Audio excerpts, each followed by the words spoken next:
ಆದ್ರೆ ನಿಮ್ ಮಗಳು ಇಷ್ಟು ವರ್ಷ ಬದುಕಿರೋದಕ್ಕೆ ಕಾರಣನೇ ಅವರಲ್ವಪ್ಪ. ಈ ಮನೆಯವರೆಲ್ಲ ನನ್ ಮರು ಜನ್ಮ ಕೊಟ್ಟಿದ್ದಾರೆ. ಅವ್ರ ಋಣ ತೀರ್ಸೋದಕ್ಕೆ ನನ್ಗೊಂದು ಅವಕಾಶ ಸಿಕ್ಕಾಗುತ್ತೆ. ನನ್ನ ಜೀವಕ್ಕೋಸ್ಕರ ಸ್ವಾರ್ಥಿಯಾಗಿ ಅವ್ರಗಳ ಕನಸನ್ನ ನುಚ್ಚೂರು ಮಾಡೋದಕ್ಕೆ ನನ್ಗೆ ಇಷ್ಟ ಇಲ್ಲಪ್ಪ. ನಿಮ್ ಮಗಳು 9 ತಿಂಗಳಾದ್ರೂ ಬದುಕಿರ್ಬೇಕು ಅಂದ್ರೆ ನೀವು ಈ ವಿಷಯನ ಯಾರಿಗೂ ಹೇಳ್ಬಾರ್ದು. ನನ್ ಮೇಲೆ ಆಣೆ.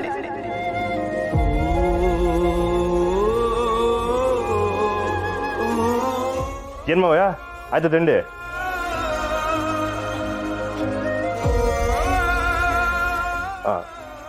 ನಿಮ್ಮನೆ ಕೇಳ್ತಿರೋದು ಮಾವಯ್ಯ.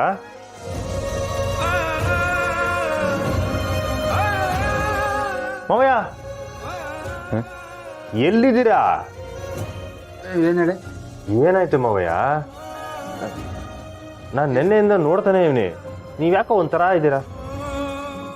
ಊರಿಂದ ಬಂದಾಗಿದ್ದಿದ್ದು ಉತ್ಸಾಹ ಈಗ ಕಾಣಿಸ್ತಾ ಇಲ್ಲ. ಏನಾಯ್ತು? ಏನಿಲ್ಲ, ಹಂಗೇನಿಲ್ವಲ್ಲ. ಇಲ್ಲ, ನೀವು ನನ್ನ ಆಟಿಕೆ ತಂದಾಗೂ ನೀವು ನಡ್ಕೊಂಡಿದ್ದ ರೀತಿ ಒಂಥರ ಆಯ್ತು. ನಿಮ್ಮ ಮನ್ಸನ್ನ ಏನೋ ಗೊಂದಲ ಚಿಂತೆ ಇದ್ದಂಗೈತೆ. ಅದೇನಂತ ಹೇಳ್ಕೊಳ್ಳಿ ಮಾವಯ್ಯ.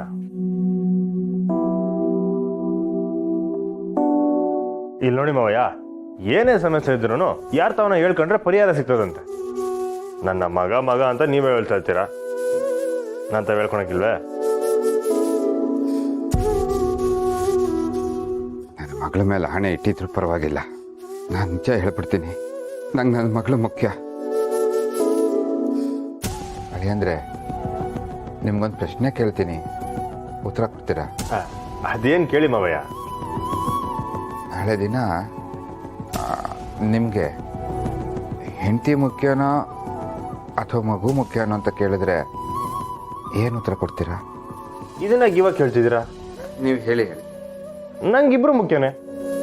ಹಂಗಲ್ಲ ನೋಡಿ ಮಾವಯ್ಯ, ಹೆಂಡತಿ ಇಲ್ದೆ ಜೀವನ ಇಲ್ಲ, ಮಗು ಇಲ್ದೆ ಬದುಕಿಲ್ಲ. ನನ್ನ ಪ್ರಕಾರ ಇಬ್ರು ಒಂದೇ ತೂಕನೇ. ನಿಮ್ಮ ಪ್ರಕಾರ ಎರಡು ಒಂದೇ ತೂಕ ಇರ್ಬೋದು, ಆದರೆ ಯಾವುದೇ ಮಗುಗೂ ತಾಯಿ ಇದ್ರೇನೆ ಬದುಕು. ತಾಯಿನೇ ಇಲ್ಲದೆ ಮಗು ಜೀವನ ಮಾಡೋದು ಕಷ್ಟ. ಹೇಳಿ ಅಂದರೆ ನಾಳೆ ದಿನ ನಿಮ್ಮ ಮಗುನೂ ಅಪ್ಪ